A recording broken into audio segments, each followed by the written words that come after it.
So this is Eddie Kelly. Hi, Eddie. Hi.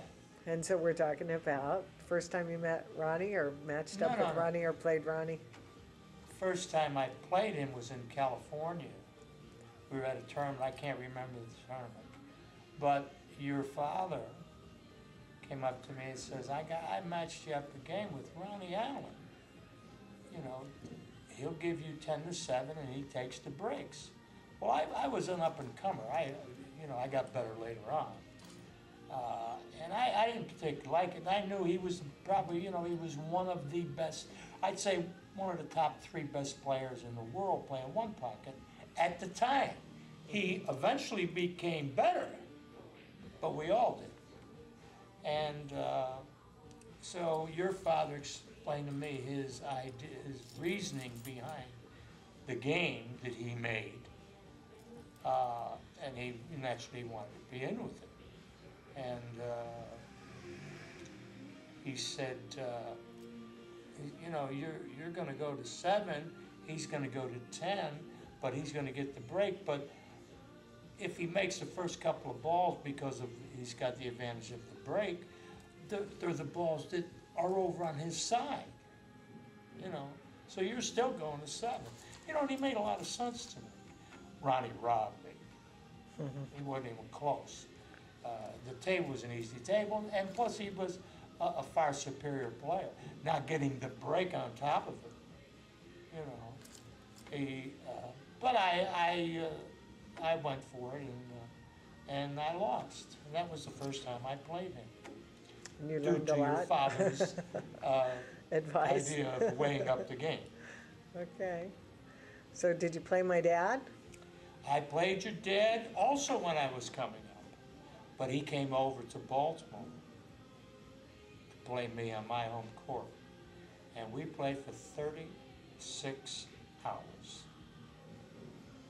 That's Your great. dad was a machine with the time, and we played even. And I, like I said, I was a comer. I wasn't amongst the players Yeah. that I became later. And I beat you, Dad. And I let him go on the wire. And I let him go on the wire for 2,000 after I took all the cash.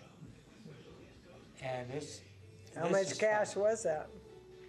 I don't know, about 1,500, something like that. And he wrote me a check for 2,000. And then on the way out, he said, Kelly, would you do me a favor? He said, don't cash the check. You're going to love this. Don't cash the check. He said, and just come over to Virginia tomorrow or Monday. Play me some more. and I'll pick the check up and give you the cash because I don't want it to go through the bank and have my wife see it. I loved your mother. She's just wonderful lady as far as I'm concerned. Yeah. We both were dance instructors in our younger days.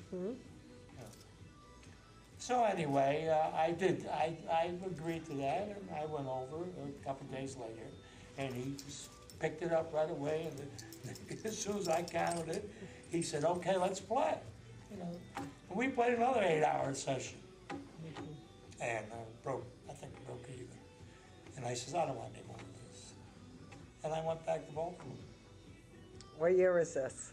Or how old were you? I was in my early 20s. So that's 1,000 years ago. This was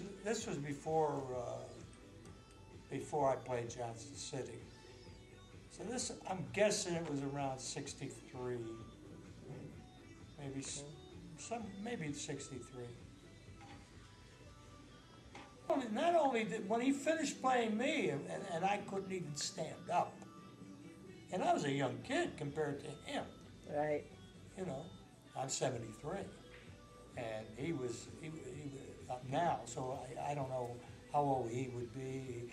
He was probably 10 years or 8, 9, 10 years older. Right. When he drove back, he stopped on 14th Street in Washington before going over the bridge to Virginia. to home and played another 11 hours in a 14th Street pool.